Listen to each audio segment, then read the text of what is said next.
Sad ćemo poći. Snimaj ti tu. Snimaj. Da to snima. Snimaj. Ali ćemo poći. Snimaj.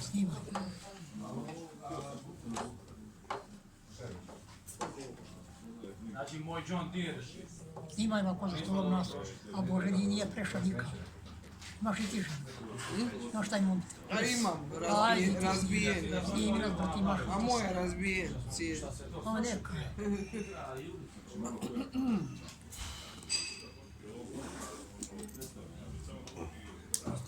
Teško naći neko domaćinstvo ili nekoga ko da vidiš sunce, vidiš što radi. Meni to smeta duše. A i meni? Moram se puniti. Zašto je Remodajic Boga? Ko ti radiš? Remodajic i tatra. Zato što su to strojevi koji radu u praši. 95.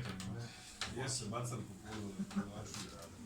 Da. I šta ti je pomijek? Što ono ide. Vidio da ti je glava svaka posljeva po skit. Jedan ga dale ovih godina. Sredinu, ostaviš sve ostalo. Ostavi se da radiš.